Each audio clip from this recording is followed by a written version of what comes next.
So if you've ever wondered if it's worth your time to dry brine a chicken, this video is for you. To dry brine something, you take a half a teaspoon of salt per pound of meat and you put it on the outside. And you throw it in your fridge for a few hours or even as long as overnight. And what that does is it dries out the outside and also pulls that salt a lot deeper into the meat than you would get if you just salted it right before you cooked it. Now the question is, does it work with chicken? Is it useful? And that's what we're going to find out here with this one. On one chicken, I added a half a teaspoon of salt per pound and then threw it in the fridge for 4 or 5 hours. Once the time was up, I took the other chicken and added the same amount of salt and then coated both with black pepper and garlic. Right after that, I threw it on the grill.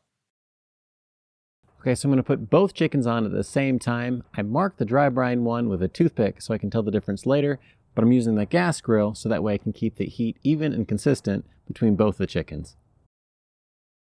Now let's see if you can hear the difference between the two. Now I couldn't tell a big difference between the two, but the dry brine chicken did brown up sooner when it was on the grill. So we had to give that chicken the EAT test.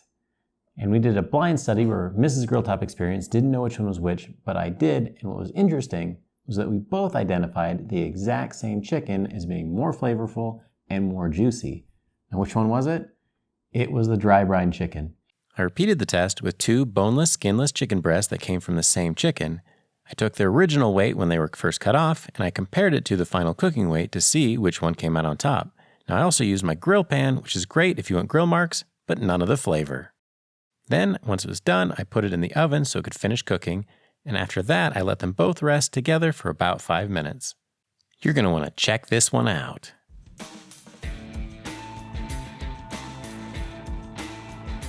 So it turns out there's an imperceptible difference between the juiciness of the 2 chicken breasts, at least as far as the camera goes. And while the camera can lie, we all know that the scale does not. And so what we found was that the dry brine chicken held on to more of its pre-cooked weight when it hit the plate than the other one did. The regular chicken lost 22% of its weight, and the dry brine chicken lost 17%.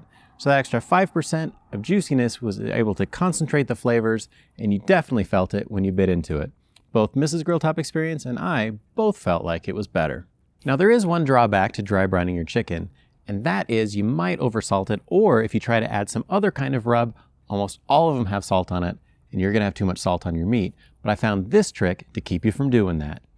Let's take a look at some kosher salt.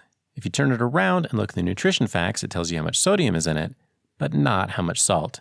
But if you take the amount of sodium and multiply 2.5, you'll get the amount of salt in the product. In this case, 1,200 milligrams per quarter teaspoon.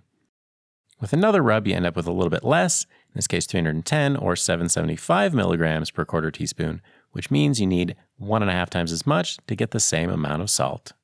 So if you put enough rub to be able to get the salt content that you're looking for, it might be too spicy for some of those people with the sensitive palates. And so in that case, you might use a little bit of rub and then substitute some extra salt in there to make it balance out right so you get both the flavor and the salt content that you want in your food. Hit subscribe so you can stay tuned for future videos.